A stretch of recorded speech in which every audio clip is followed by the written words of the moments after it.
Hello dear my student. आज मैं आप लोग के बीच बहुत ही अच्छे टॉपिक के साथ और हेल्पफुल टॉपिक के साथ मैं लेके आया हूँ।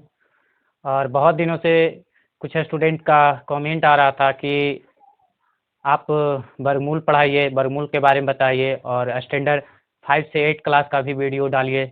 तो आज मैं उसी का लेक्चर में लेके आया हूँ इस वीडियो पे।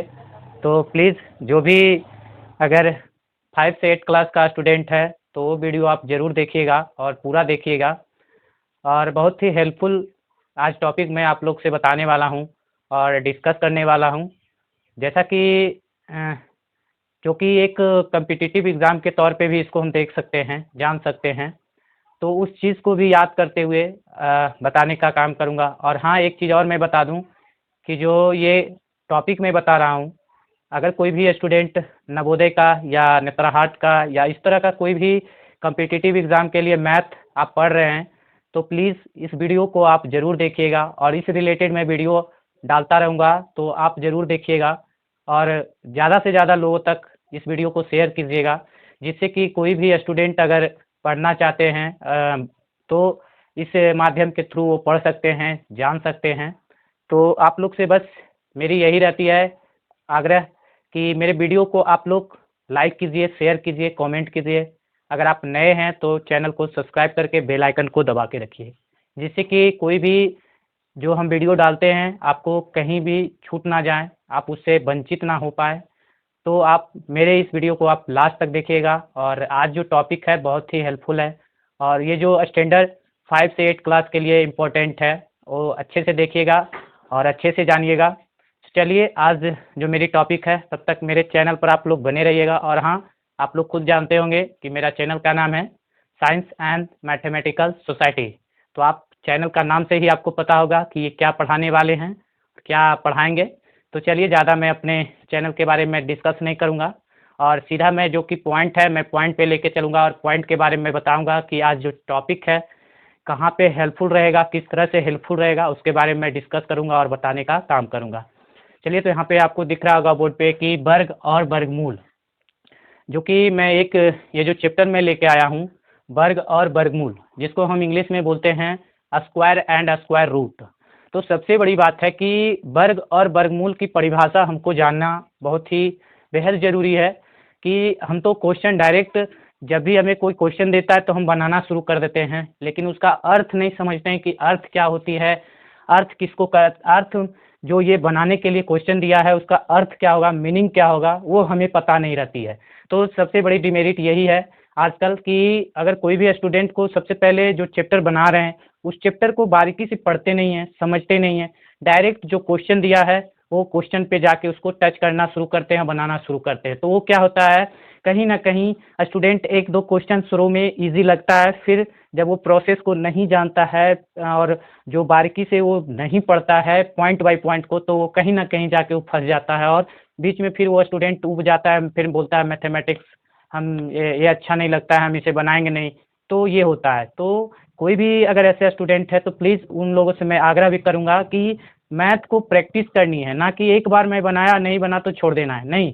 मैथ एक ऐसा कैलकुलेशन है जो कि आप एक विधि ना बहुत सारे विधि से उसे कैलकुलेट कर सकते हैं, बता सकते हैं, बना सकते हैं, ना कि जो एक प्रोसेस हम। हाँ, एक चीज़ है कि अगर मैथ बना रहे हैं तो सबसे बड़ा बात है कि वो जो प्रोसेस होती है, प्रोसेस को अगर हमें पता रहती है तो हम उस क्वेश्चन को कई तरह से सोल्व करने का काम भी करते हैं। तो सबसे बड़ी मैटर करती है प्रोसेस जानना, उसके बारे में जानना कि क्या कह रही है क्वेश्चन, किस चीज़ को बनाने के लिए कह रही क्वेश्चन। तो आप लोग उस चीज़ पे ध्यान दीजिएगा। जैसा कि मैं आज जो टॉपिक है वर्ग और वर्गमूल, लोग तो समझ आ रहे हैं अरे वर्ग और वर्गमूल क्या है।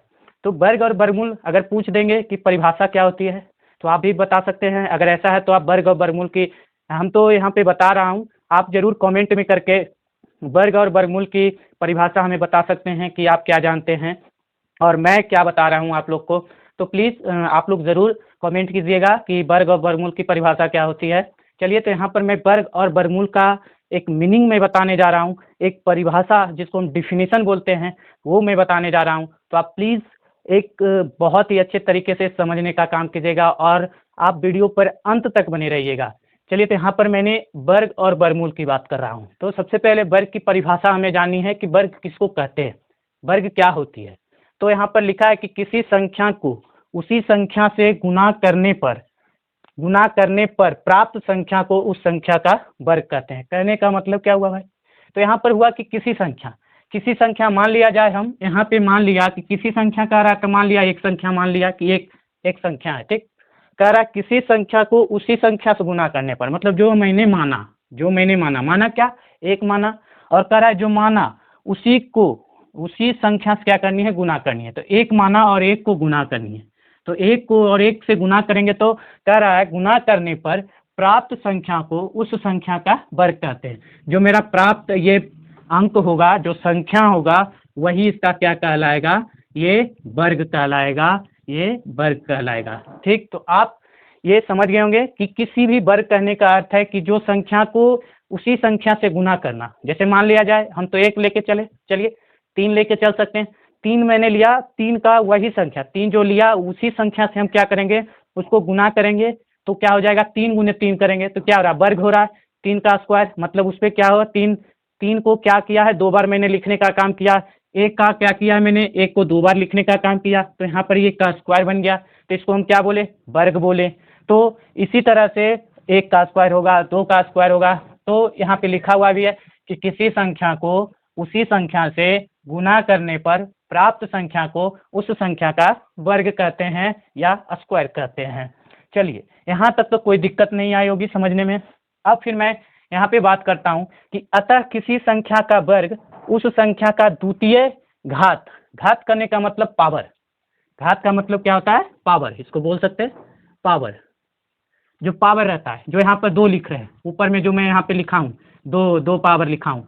पावर मतलब ऊपर में जो इस तरह से लिखते हैं, ये मेरा घात कहलाता है, ठीक। तो इस तरह से यहाँ पे लिखा है कि अतः किसी संख्या का वर्ग उस संख्या का द्वितीय घात या घात 2 का मान होता है। तो यही मतलब क्या होता है कि जो उसका घात होता है, जो पावर होता है, वो क्या होता है, 2 के पावर में होगा। तो उसी को हम क्या कह सकते हैं, वर्ग कह सकते हैं, स्क्वायर कह सकते हैं।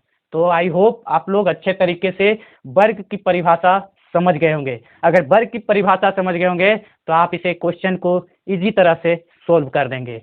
चलिए, तो वर्ग की यहाँ तो जैसे मैं एग्जाम्पल में भी लिख दिया हूँ कि 1 का 1 गुना 1 किया तो 1 प्राप्त हुआ, और 1 का 2 बार पावर है तो यहाँ पे 2 पावर लिखा है, 2 का 2 पावर, 3 का 2 पावर।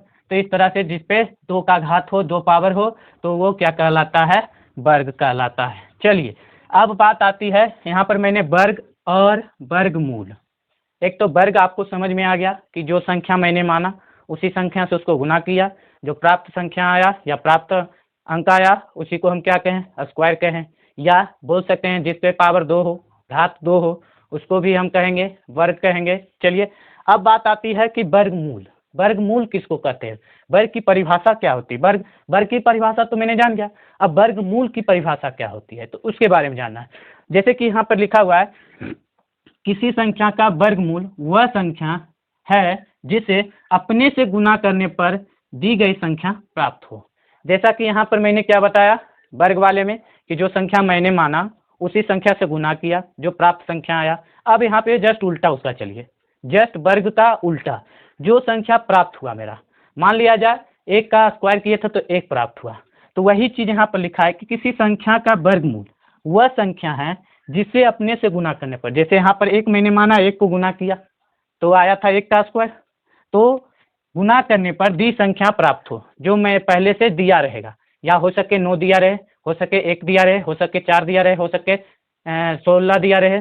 तो इस तरह से अगर जो दिया रहेगा तो वहाँ पे जो प्राप्त मेरी जो संख्या हो गई वही क्या कहलाएगा, वर्गमूल कहलाएगा। उसको हम इस तरह से, जैसे मान लिया जाए कि x का वर्गमूल क्या होगा, तो जब भी वर्गमूल के डिनोट करने की बात आए तो यहाँ पर रूट x से व्यक्त करते हैं। क्या चीज़ से व्यक्त करते हैं, तो रूट x से व्यक्त करते हैं। जैसे यहाँ पर देख रहे हैं 9 का बोला है वर्गमूल, तो ओवर रूट 9 का 3 लिखे हैं, 16 का 4 लिखे हैं, 25 का 5 लिखे हैं। तो आपको इस तरह से याद रखनी है कि वर्ग किसको कहते हैं और वर्गमूल किसको कहते हैं। तो आपको कंफ्यूजन नहीं होना है कि वर्ग क्या होती है और वर्गमूल क्या होती है। तो जस्ट वर्ग जो मैंने माना, जो जाना, उसका जस्ट अपोजिट वर्गमूल होती है। तो यहाँ पर आपको दिख रहा होगा, और आप लोग से मैं आग्रह भी किया था कि आप लोग क्या जानते हैं वर्ग और वर्गमूल की परिभाषा, तो प्लीज़ कमेंट बॉक्स में ज़रूर बताइएगा। और अगर मेरी वीडियो अच्छी लगती है तो लाइक और शेयर ज़रूर कीजिएगा। चलिए, तो यहाँ तक तो आपको कहीं भी दिक्कत नहीं आई होगी, और मैं इस तरह से मैं अपनी भाषा को आप लोग के बीच में बताने का काम किया और समझाने का काम किया कि वर्ग और वर्गमूल। सबसे पहली बात है कि चैप्टर जब मैं स्टार्ट करूं तो उसका जो समरी होती है उसको हमें जानना बेहद ज़रूरी होती है, और उसका जो फार्मूला होता है, कुछ फार्मूले को भी हमको जाननी बहुत ज़रूरी है, जो कि आगे जब मैं क्वेश्चन को बनाऊं, सोल्व करूं, तो वहाँ पे हमें कोई परेशानियां झेलना ना पड़े। चलिए, तो ये आपको समझ में आ गया होगा, और आप इसे शॉर्ट स्क्रीन लेके रख सकते हैं, और अगर आप लिख रहे हैं तो लिख लीजिए। और मैं नेक्स्ट जो कि मेरा इसी से रिलेटेड किस तरह से एक मैं टेबल आप लोग को मैं बता दूंगा कि आपको बेहद ज़रूरी है कि कम से कम 30 तक का स्क्वायर जरूर आपको याद रखनी चाहिए, जिससे कि आपको जब वर्गमूल बनाएं इजी से लेके हार्ड प्रोसेस तक, हार्ड लेवल तक, तो आप उसे इजी वे में उस जो स्क्वायर हमें याद रहेगी तो उस स्क्वायर को यूज़ करते हुए आप उसे बनाने का काम करेंगे। तो चलिए, उसके बारे में भी आप लोग से डिस्कस कर लेता हूँ, उसके बारे में आप लोग को बता देता हूँ कि किस तरह से कैसे वर्क किया जाता है। तो यहाँ तक तो कोई दिक्कत नहीं है, अगर दिक्कत है तो आप प्लीज़ कमेंट बॉक्स में आप कमेंट करके पूछ सकते हैं, मैं उसके लिए जवाब देने के लिए हाजिर रहूँगा। चलिए, तो मेरा जो नेक्स्ट आएगा, देखिए यहाँ पर मैं आप लोगों के लिए स्क्वायर टेबल में 30 तक बता दिया हूँ, 1 to 30 तक कि किस तरह से स्क्वायर में निकालूंगा, किस तरह से वर्क करूंगा। तो यहाँ पर आपको दिख रहा होगा कि एक का स्क्वायर कहने का यहाँ पर बता दिए हैं, 1 गुना 1 तो 1। इसी तरह से मैं यहाँ पे कैलकुलेट करके आपको मैं बता दिया कि 1 का स्क्वायर 1, 2 का स्क्वायर 4, 3 का स्क्वायर 9, 4 का स्क्वायर 16, 5 का स्क्वायर 25, और 6 का स्क्वायर 36, 7 का स्क्वायर 49, 8 का स्क्वायर 64, 9 का स्क्वायर 81, 10 का स्क्वायर 100, 11 का स्क्वायर 121, 12 का स्क्वायर 144, 13 का स्क्वायर 169, 14 का स्क्वायर 196, 15 का स्क्वायर 225, 16 का स्क्वायर 256, 17 का स्क्वायर 289, 18 का स्क्वायर 324, 19 का स्क्वायर 361, 20 का स्क्वायर 400, 21 का स्क्वायर 441, फिर 22 का स्क्वायर 484, 23 का स्क्वायर 529, 24 का स्क्वायर 576, 25 का स्क्वायर 625, 26 का स्क्वायर 676, 27 का स्क्वायर 729, 28 का स्क्वायर 784, और 29 का स्क्वायर 841, 30 का स्क्वायर 900। तो इस तरह से मैं 30 तक आप लोग को टेबल में मैं बता दिया हूँ। और थोड़ा सा मैं एक ट्रिक में बता दूँ कि 2 अंक का अगर वर्क करने का रहे तो आप इजीली वे में कर सकते हैं। जैसे कि यहाँ पर मैं 2 अंक का लेके चल रहा हूँ, एक ट्रिक आप जान लीजिए, ट्रिक कि किस तरह से करनी। जैसे मान लिया जाए 11 का स्क्वायर करने बोले, 11 का स्क्वायर करने बोले, तो आप एक तो अगर आप एलजेब्रा पढ़े होंगे 6 क्लास में तो आपको याद होगा कि एक एलजेब्रा के फॉर्म में भी इसको कन्वर्ट कर सकते हैं। जैसे कि 10 माइनस 1 का होल स्क्वायर, 10 माइनस ये 11 है तो 11, तो ये मेरा हो जाएगा 10 प्लस 1 का होल स्क्वायर। तो ये क्या हो जाएगा, ये मेरा ए प्लस बी का होल स्क्वायर पे बन जाएगा। तो ए प्लस बी का होल स्क्वायर के फार्मूला क्या होता है, तो यहाँ पर प्लस होगी, यहाँ पे प्लस होगी क्योंकि ए प्लस बी का होल स्क्वायर है, तो A square plus 2ab plus B square होगा। तो यहाँ पे क्या करूँगा, 10 का स्क्वायर, फिर ये मेरा हो जाएगा 10 दूना 20 और प्लस 1, तो आप यहाँ पे देख लीजिए 100, 20, 1, तो ये मेरा बन के आ गया 121। यहाँ पर 11 का स्क्वायर 121। तो एक मैं तो एलजेब्रा का फॉर्मूला को यूज़ करते हुए यहाँ पर मैं स्क्वायर बनाने का काम करूँगा, और एक मैं एक अपनी दिमागी ट्रिक से मैं इसे गुना करने का भी काम करूँगा। जैसे कि यहाँ पर आपको लिखा है 11, 11 का स्क्वायर बोल रहा है, तो आपको सबसे पहले शून्य वाली याद रखनी है, आपको पहाड़ा याद रखनी है। तो 11 का 2 बार गुना करने बोला है, तो 11 गुने 10 करेंगे तो कितना आएगा, 11 दहें के 110, इसमें 11 दहें के 110, लेकिन एक अभी और बचा हुआ है, तो 11 गुने 1 कर दूंगा तो ये क्या हो जाएगा 11, तो इसमें प्लस 11 कर देंगे, तो ये मेरा क्या बन जाएगा 121। इजली कि 10 का मल्टीपल में आपको 10 तक आपको पहाड़ा याद होगा, 11 का 11 दहें के, 12 दहें के, 13 दहें के, 14 दहें के, तो ये आपको टेबल याद होगा। टेबल भी बहुत ही महत्वपूर्ण है वर्क करने में। टेबल को अगर आप लोग नहीं जानते हो तो प्लीज़ आप लोग टेबल भी याद कर लीजिएगा, क्योंकि टेबल यहाँ पे बहुत ज़्यादा इंपॉर्टेंट करेगा।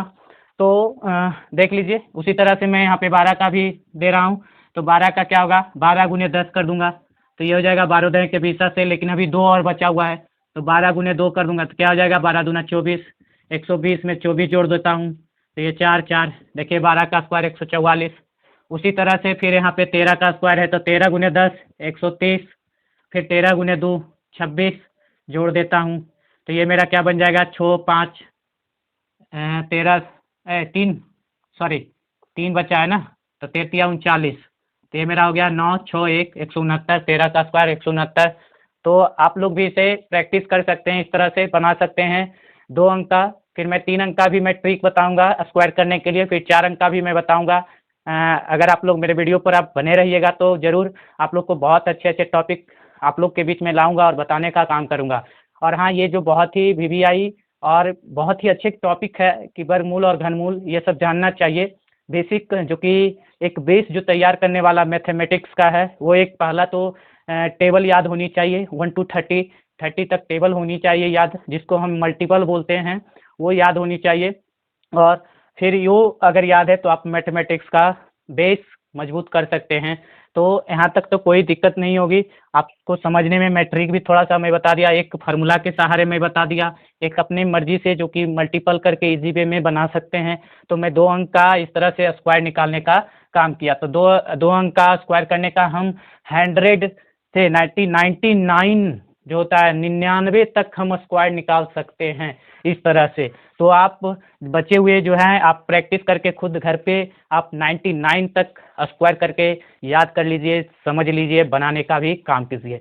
तो आई होप आपको समझ में आ गई होगी यहाँ तक। मैं एक और यहाँ पे मैं ये तो स्क्वायर में बताया, और वर्ग और वर्गमूल निकालने के लिए मैं विधि बताऊंगा कि वर्गमूल निकालने का विधि कौन कौन सी होती है, कैसी होती है, किस विधि द्वारा बनाने का काम करते हैं। तो वो मेरी जो नेक्स्ट वीडियो आएगी, नेक्स्ट क्लास जो आएगी, आप लोग ज़रूर देखिएगा और मेरे वीडियो पर आप लोग बने रहिएगा और ज़्यादा से ज़्यादा लोगों तक शेयर करने का काम कीजिएगा। जो कि कोई भी अगर 6 क्लास हो, 5 क्लास का स्टूडेंट हो, उसको भी बेनिफिट मिल सके, और ज़्यादा से ज़्यादा लोगों तक पहुंचाने का काम कीजिएगा। तब तक मेरे चैनल पर आप लोग बने रहिए और ढेर सारा प्यार देते रहिए, और मैं आप लोगों के लिए बहुत ही अच्छे अच्छे टॉपिक लाता रहूँ। तब तक मेरे चैनल पर बने रहिए। Thank you.